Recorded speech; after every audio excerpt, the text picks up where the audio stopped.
Study IQ IAS, अब तैयारी हुई अफोर्डेबल। नमस्कार दोस्तों फाइनली बजट सेशन स्टार्ट हो चुका है आज से। और जैसा कि आप सबको पता है, कल हमारी फाइनेंस मिनिस्टर निर्मला सीतारमण जी जो बजट है 2024-25 का वो पेश करेंगी। लेकिन ध्यान रखिएगा, ये लोकसभा इलेक्शन के जस्ट पहले वाला बजट है, तो ये इंटरिम बजट होने वाला है। तो आज मैं आपको इसके पहले जो 10 बड़ी बातें हैं बजट से रिलेटेड, वो इंपॉर्टेंट टर्म्स, ताकि आप जब बजट देखें तो चीजें आपको समझ में आ जाएं आसानी से। बजट से रिलेटेड जो सबसे इंपॉर्टेंट चीजें होती हैं, स्पेशली आपके एग्जाम पर्सपेक्टिव से भी, वो सारी चीजों की मैं डिस्कशन करूंगा इस वीडियो के अंदर। काफी कुछ आपको जानने को मिलेगा। चलिए आगे बढ़ते हैं, लेकिन उससे पहले मैं आपको बता दूं, आप में से जो भी लोग यूपीएससी की प्रिपरेशन कर रहे हैं, कि ऐसा बैच चाहते हैं जिसमें सब कुछ आपको मिल जाए सिंगल बैच में, तो मैं आपको बता दूं, हमारा जो फाउंडेशन बैच है इसके अंदर प्रीलिम्स, मेंस, इंटरव्यू, पूरी तैयारी आपको सिंगल बैच में मिलती है। इसमें आपको पर्सनल मेंटर भी दिया जाता है, टेस्ट सीरीज होता है, लाइव क्लासेस होते हैं, कुछ भी और लेने की आवश्यकता नहीं पड़ेगी। हमारे वेबसाइट ऐप पर जाइए या फिर कमेंट सेक्शन में लिंक है और यूज करिए कोड अंकित लाइव, ताकि आपको मैक्सिमम डिस्काउंट मिल जाए। और इसके अलावा अगर आप एमसीक्यूज अटेम्प्ट करना चाहते हैं तो मेरे इंस्टा पेज पर जा सकते हैं, वहां पर स्टोरीज में जितने भी एमसीक्यूज हैं उसको आप अटेम्प्ट कर पाएंगे।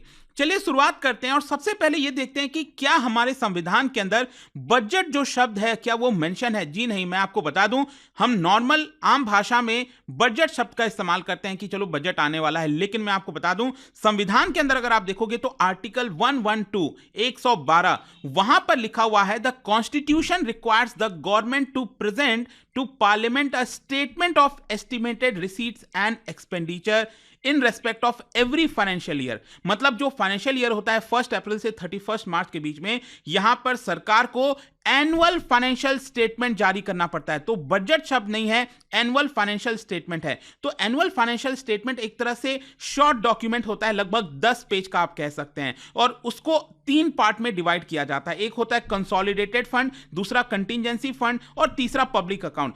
देखो यहां पर जो भी पैसा सरकार के पास आता है और जो भी सरकार पैसा खर्च करती है, वो सब कुछ आपका कंसोलिडेटेड फंड से होता है, जिसके बारे में आपको और आगे बताऊंगा। लेकिन इसके अलावा यहां पर जो कंटिजेंसी फंड है, ये बेसिकली एक प्रकार का इमरजेंसी फंड हो गया। जैसे कि कोई आपदा आ गई, कोई डिजास्टर आ गया, कुछ भी होता है, तो कंटिजेंसी फंड से यहां पर पैसा जो है सरकार ले लेती है। और पब्लिक अकाउंट भी होता है, जो मैं आपको आगे बताऊंगा। लेकिन एक चीज ध्यान रखिएगा, सरकार को अगर कोई भी पैसा निकालना है यहां पर कंसोलिडेटेड फंड ऑफ इंडिया से, तो उसके लिए पार्लियामेंट से परमिशन लेनी होती है। और साथ ही साथ यहां पर हर साल जो है सरकार इन तीनों डॉक्यूमेंट को लेकर जो भी statement of receipts and expenditure है वो जारी करती है। तो देखो यहां पर बजट की हमने बात की कि उसको एनुअल फाइनेंशियल स्टेटमेंट एक तरह से देखा जाता है उस रूप में। लेकिन जैसा मैं आपको कह रहा था कि इस बार इंटरिम बजट आने वाला है। इंटरिम बजट जो सरकार पेश करती है, ये बेसिकली जो जनरल इलेक्शन वाला साल होता है उस समय पेश किया जाता है। देखो एक चीज समझने की जरूरत है हमें,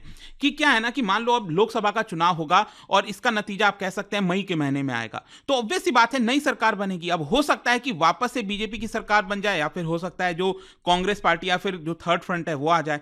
तो इसकी वजह से क्या होता है, यहां पर जब भी लोकसभा का चुनाव है तो बजट बनाने का जो जिम्मेदारी होना चाहिए वो नई सरकार को मिलना चाहिए, ना कि जो ऑलरेडी सरकार है। अब ये जो प्रेजेंट में सरकार है उसका तो कार्यकाल कितना बचा है, बस 2-4 महीना बचा है, और यहां पर खर्चा वगैरह थोड़ा बहुत चलाना है जब तक नई सरकार नहीं बन जाती। तो यहां पर जो इंटरिम बजट होता है वो बेसिकली जो अभी 4-5 महीने का वक्त बचा है, 3-4 महीने का, उसके खर्चे निकालने के लिए एक तरह से ये बजट पेश किया जाता है। यहां पर कोई बहुत बड़ी घोषणा नहीं की जाती है सच, लेकिन स्टिल क्या होता है, क्योंकि अब ये चुनाव वाला साल है, तो कई बार ये भी देखने को मिला है कि इंटरिम बजट के समय भी यहां पर सरकार कई सारे अपने अचीवमेंट्स को बताती है, ताकि जो वोटर्स का ध्यान है वो अपनी तरफ आकर्षित कर सके। अब ध्यान रखिएगा, इंटरिम बजट में सरकार कुछ चीजें कर सकती है, कुछ नहीं कर सकती है। क्या चीजें सरकार कर सकती है? सरकार बेसिकली एक प्रकार से अगले 5 साल का मतलब सरकार दिखा सकती है इंटरिम बजट में कि देखिए हमारा ये एम है, अगले 5 साल में हम ये विजन के साथ चल रहे हैं कि भारत को हम अगले 5 साल में इतने ऊपर इस स्तर पर देखना चाहते हैं। जैसे कि मान लो सरकार ने बोल दिया कि 2030 तक हम $7 ट्रिलियन की इकोनॉमी बनना चाहते हैं, तो ये एक तरह से सरकार बोल सकती है। कि हमारा विजन है, प्लस साथ ही साथ यहां पर जो मेजर टैक्स प्रपोजल्स वगैरह हैं वो यहां पर सरकार नहीं कर सकती, मतलब कोई बड़े चेंजेस वगैरह जो चीजें होती हैं वो नहीं कर सकती। इनफैक्ट अगर आप इलेक्शन कमीशन का कोड ऑफ कंडक्ट देखोगे उसमें भी ये चीज कहा गया है कि जो बड़े स्कीम्स होते हैं वो सरकार इस इंटरिम बजट में घोषणा नहीं कर सकती, क्योंकि यहां पर ये वोटर्स को इन्फ्लुएंस कर सकता है। लेकिन स्टिल मैं कहूंगा कि कई बार ये देखने को मिला है कि सरकार जो है इंटरिम बजट में भी कई ऐसे कदम लेती है ताकि वोटर्स को इन्फ्लुएंस किया जा सके। जैसे कि मैं आपको एग्जांपल बताता हूं, 2019 में भी जो लोकसभा का चुनाव हुआ था उसके जस्ट पहले अगर आपको याद हो, सरकार ने पीएम किसान का घोषणा किया था, जिसके तहत सरकार किसानों को 6,000 रुपए हर साल उनके अकाउंट में डालती थी। तो यह भी तो एक बड़ा स्कीम हो गया, लेकिन सरकार ने कर दिया। तो यह आपको थोड़ा सा कॉन्ट्रडिक्शन देखने को मिलता है। खैर, आई होप आपको समझ में आ गया होगा बजट क्या होता है, फुल बजट। अब फुल जो बजट है वो जब नई सरकार बनेगी उसके बाद इकोनॉमिक सर्वे भी आएगा। अब देखो, मैंने कल बनाया था इकोनॉमिक सर्वे, वो मिनी इकोनॉमिक सर्वे एक तरह से, मतलब प्रॉपर इकोनॉमिक सर्वे वो नहीं है। जो प्रॉपर वाला है फुल इकोनॉमिक सर्वे वो नई सरकार बनने के बाद आएगा और उसके अगले दिन फुल बजट आएगा। अभी के लिए जस्ट ये इंटरिम बजट है। अब हम आते हैं यहां पर जो फंड की मैंने बात की, कंसोलिडेटेड फंड। देखो, सारे फंड्स में से सबसे इंपॉर्टेंट यही होता है कंसोलिडेटेड फंड ऑफ इंडिया। सरकार के पास जितना भी पैसा आता है, रेवेन्यू रेस करती है सरकार, और सरकार जितना भी खर्च करती है वो इसी फंड से करती है। और कंसोलिडेटेड फंड ऑफ इंडिया में से सरकार जो भी खर्च करेगी उसके लिए सरकार को पार्लियामेंट से अनुमति लेनी होती है, अप्रूवल लेना होता है, उसके बिना सरकार नहीं कर सकती। और जो कंटिजेंसी फंड मैंने आपको पहले ही बता दिया था, ये एक तरह का इमरजेंसी फंड होता है। जहां तक पब्लिक अकाउंट्स का सवाल है, ये जो तीसरा फंड है, बेसिकली आपने देखा होगा सरकार कई सारे स्कीम्स वगैरह लेकर आती है, जैसे पीपीएफ हो गया, प्रोविडेंट फंड हो गया, स्मॉल सेविंग्स हो गया।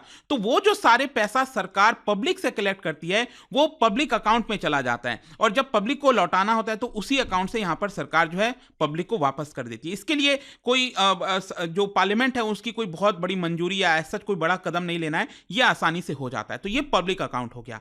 अब नेक्स्ट आता हूं, यहां पर बजट में अक्सर आप सुनते होंगे रेवेन्यू रिसीट और रेवेन्यू एक्सपेंडिचर के बारे में। देखो, जो भी सरकार पैसा कलेक्ट करती है विदाउट सेलिंग इट्स एसेट, जैसे कि मान लो अगर मैं कहता हूं कि सरकार की कोई कंपनी है, पब्लिक सेक्टर अंडरटेकिंग है, जैसे एलआईसी वगैरह हो गया, सरकार ने अपना हिस्सा बेचा, उसमें से सरकार को 1,000 करोड़ रुपए मिले, तो क्या ये 1,000 करोड़ रुपए रेवेन्यू रिसीट्स होंगे? नहीं, वो रेवेन्यू रिसीट्स नहीं होता है। रेवेन्यू रिसीट्स का मतलब ये हुआ सिंपली जैसे टैक्स हो गया, जो टैक्स सरकार कलेक्ट करती है, इनडायरेक्ट टैक्स, जीएसटी से जो टैक्स कलेक्ट होता है, तो वो जो सारे पैसे कलेक्ट होते हैं, जैसे इसके अलावा ट्रैफिक चलान वाला हो गया, आप चलान पे करते हो तो उससे सरकार को जो कलेक्शन होता है, मतलब यहां पर सरकार अपना कोई एसेट्स वगैरह नहीं बेच रही या फिर सरकार कोई लोन नहीं ले रही है, तो वो जो सारे पैसे सरकार के पास आते हैं उसको हम रेवेन्यू रिसीट्स कहते हैं। उसी प्रकार से रेवेन्यू एक्सपेंडिचर का मतलब यह होता है कि सरकार उन सारी चीजों पर खर्च कर रही है जिससे कोई एसेट का क्रिएशन नहीं हो रहा है। मतलब कि जैसे मान लो सरकार अगर कोई फ्लाईओवर, रोड वगैरह बनवाती है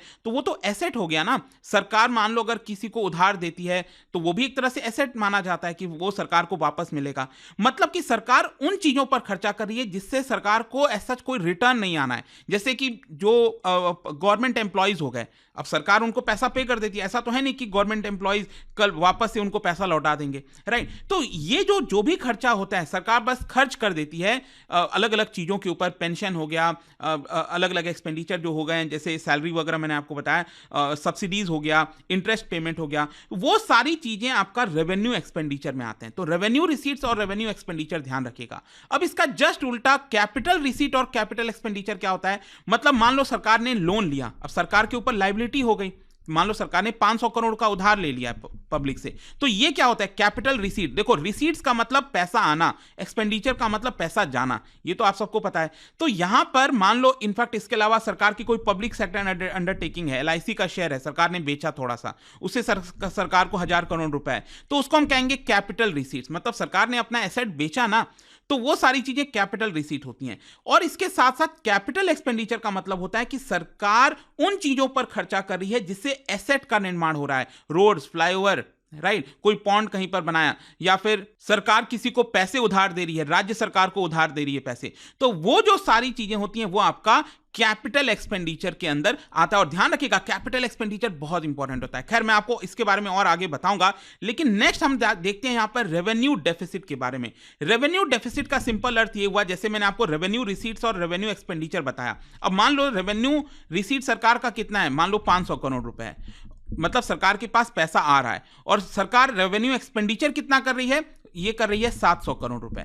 तो मतलब 200 करोड़ का घाटा हुआ, सरकार ज्यादा खर्च कर रही है। तो ये जो डिफरेंस होता है उसी को हम कहते हैं रेवेन्यू डेफिसिट। लेकिन ध्यान रखिएगा, रेवेन्यू डेफिसिट बहुत खतरनाक होता है। मतलब सरकार टैक्सेस वगैरह कलेक्ट कर रही है और अपना सैलरी वगैरह पे करने में, पेंशन पे करने में उससे नहीं कर पा रही है। मतलब मान लो अब ये 200 करोड़ का लॉस हुआ, अब ये 200 करोड़ सरकार को बोरो करना पड़ेगा। मतलब सरकार जो सैलरी और पेंशन पे कर रही है वो भी अपने रेवेन्यू रिसीट से नहीं कर पा रही है, सरकार को बोरो करना पड़ रहा है पैसा।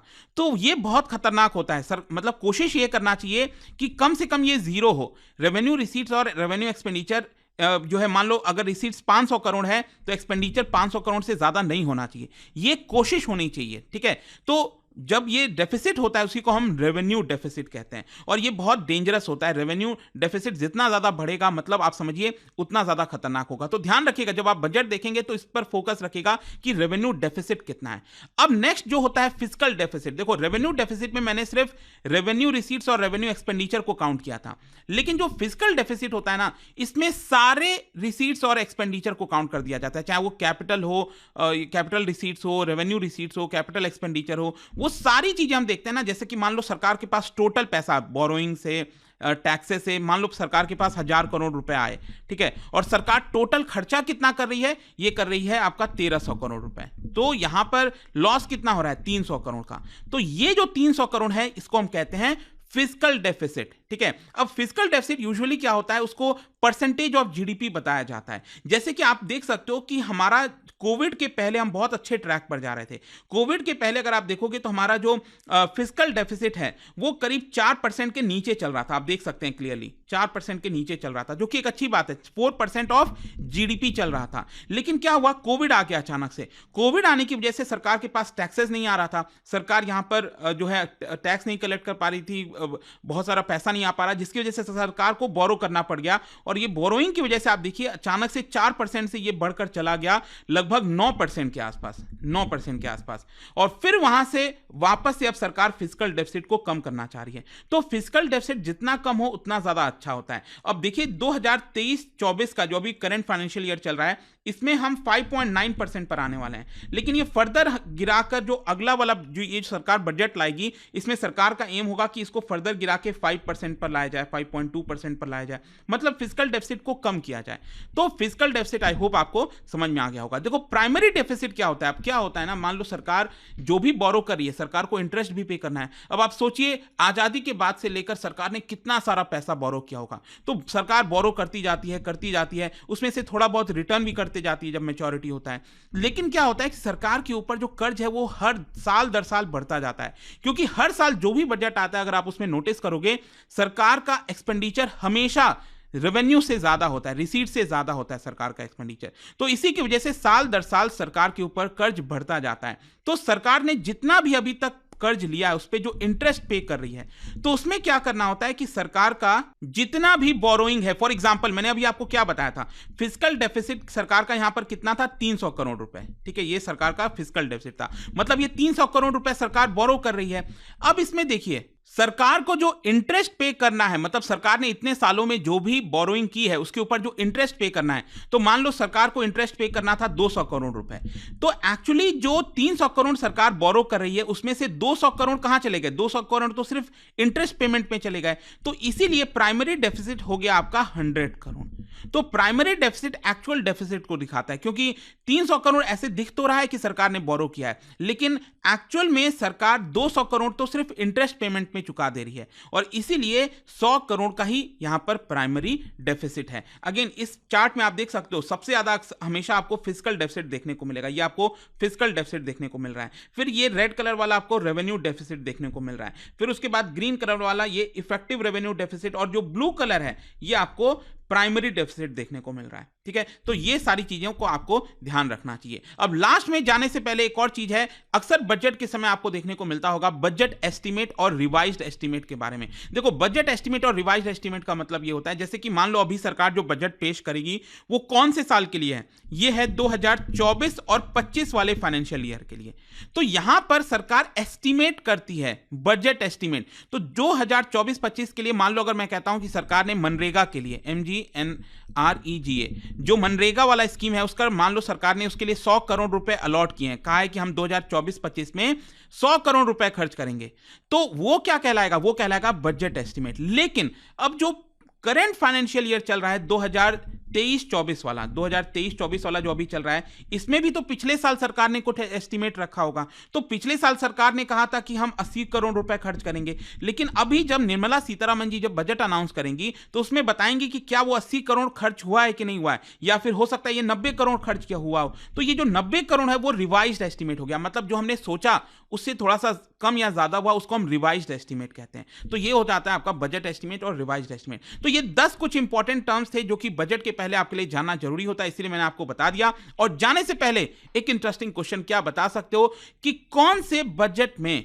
यहां पर पहला पेपरलेस बजट प्रेजेंटेशन किया गया था? फर्स्ट पेपरलेस बजट प्रेजेंटेशन ये कौन से बजट में था? मतलब आपको याद होगा ना, टैब वगैरह से जो फाइनेंस मिनिस्टर है वो बजट को रीड करती हैं। तो इसका राइट आंसर आप सबको पता है, मेरे इंस्टाग्राम पर तो मिलेगा ही, वहां पर अगर आप नहीं हो कोई बात नहीं, टेलीग्राम से ले सकते हैं इसका सही उत्तर। मैं कई सारे जो एमसीक्यूज हैं वो यहाँ पर स्टोरीज में डालता रहता हूं। अगर आपको पीडीएफ चाहिए तो टेलीग्राम पर आइए, अलग अलग सोशल मीडिया पर आप जुड़ पाओगे। और जैसा मैंने आपको बताया, अगर आप यूपीएससी की तैयारी कर रहे हैं, कोई भी बैच चाहते हैं, you can just use this code Ankit live, ताकि आपको मैक्सिमम डिस्काउंट मिले किसी भी बैच पर। आई होप कि वीडियो आपको पसंद आया होगा। मिलता हूं आपसे next time. Till then, thank you very much, see you soon.